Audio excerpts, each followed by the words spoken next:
सनातन धर्म व भारतवर्ष के हर पहलू के बारे में हर माध्यम से जानकारी जुटाकर उसको संपूर्ण व सत्य रूप से आप लोगों तक पहुंचाना मेरा उद्देश्य है।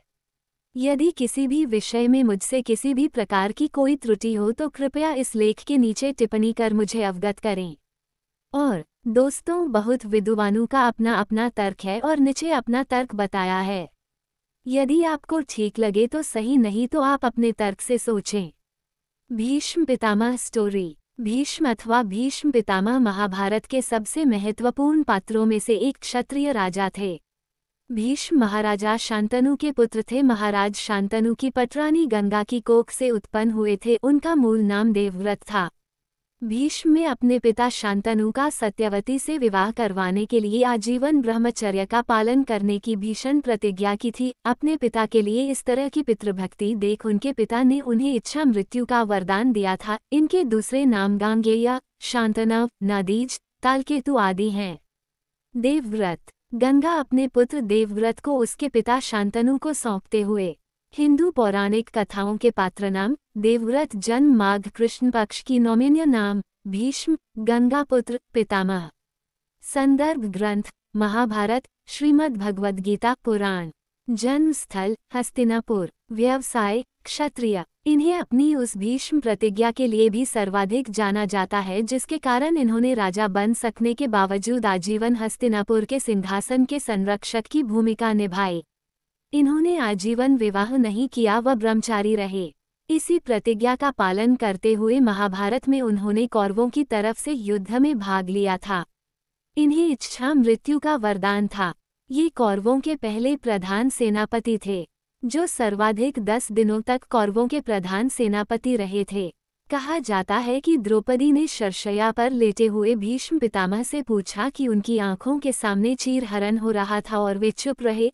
तब भीष्म पितामह ने जवाब दिया कि उस समय मैं कौरवों का नमक खाता था, इस वजह से मुझे मेरी आंखों के सामने एक स्त्री के चीरहरण का कोई फर्क नहीं पड़ा। परंतु अब अर्जुन ने बाणों की वर्षा करके मेरा कौरवों के नमक ग्रहण से बना रक्त निकाल दिया है, अतः अब मुझे अपने पापों का ज्ञान हो रहा है, अतः मुझे क्षमा करे द्रौपदी। महाभारत युद्ध खत्म होने पर इन्होंने गंगा किनारे इच्छा मृत्यु ली। पूर्व जन्म में वसु थे भीष्म। भीष्म के नाम से प्रसिद्ध देवव्रत पूर्व जन्म में एक वसु देवता थे। एक बार कुछ वसु अपनी पत्नियों के साथ मेरु पर्वत पर भ्रमण करने गए। उस पर्वत पर महर्षि वशिष्ठ जी का आश्रम था। उस समय महर्षि वशिष्ठ जी अपने आश्रम में नहीं थे, लेकिन वहां उनकी प्रिय गाय कामधेनु की बछड़ी नंदिनी गाय बंधी थी। उस गाय को देखकर द्यौ नाम के एक वसु की पत्नी उस गाय को लेने की जिद करने लगी। अपनी पत्नी की बात मानकर द्यौ वसु ने महर्षि वशिष्ठ जी के आश्रम से उस गाय को चुरा लिया। जब महर्षि वशिष्ठ जी वापस आए तो उन्होंने दिव्य दृष्टि से पूरी घटना को देख लिया। महर्षि वशिष्ठ जी वसुओं के इस कार्य को देखकर बहुत क्रोधित हुए और उन्होंने वसुओं को श्राप दे दिया कि उन्हें मनुष्य रूप में पृथ्वी पर जन्म लेना पड़ेगा। इसके बाद सभी वसु वशिष्ठ जी से माफी मांगने लगे। इस पर महर्षि वशिष्ठ जी ने बाकी वसुओं को माफ कर दिया और कहा कि उन्हें जल्दी ही मनुष्य जन्म से मुक्ति मिल जाएगी, लेकिन द्यौ नाम के वसु को लंबे समय संसार में रहना होगा और दुख भोगने पड़ेंगे। परशुराम के साथ युद्ध। भगवान परशुराम के शिष्य देवव्रत अपने समय के बहुत ही विद्वान व शक्तिशाली पुरुष थे। महाभारत के अनुसार हर तरह की शस्त्र विद्या के ज्ञानी और ब्रह्मचारी देवव्रत को किसी भी तरह के युद्ध में हरा पाना असंभव था। उन्हें संभवतः भगवान शिव और नारायण ही हरा सकते थे, लेकिन परशुराम और भीष्म दोनों के बीच हुई युद्ध में परशुराम जी की हार हुई और दो अति शक्तिशाली योद्धाओं के लड़ने से होने वाले नुकसान को आंकते हुए इसे भगवान शिव द्वारा रोक दिया गया। शांतनु से सत्यवती का विवाह भीष्म की ही विकट प्रतिज्ञा के कारण संभव हो सका था।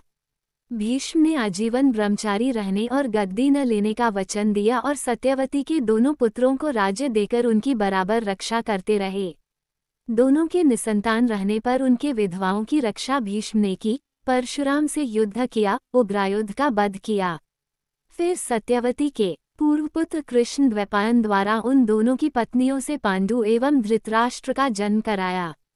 इनके बचपन में भीष्म ने हस्तिनापुर का राज्य संभाला और आगे चलकर कौरवों तथा पांडवों की शिक्षा का प्रबंध किया। महाभारत छिड़ने पर उन्होंने दोनों दलों को बहुत समझाया और अंत में कौरवों के सेनापति बने। युद्ध के अनेक नियम बनाने के अतिरिक्त इन्होंने अर्जुन से न लड़ने की भी शर्त रखी थी, पर महाभारत के 10वें दिन इन्हें अर्जुन पर बाण चलाना पड़ा। शिखंडी को सामने कर अर्जुन ने बाणों से इनका शरीर छेद डाला।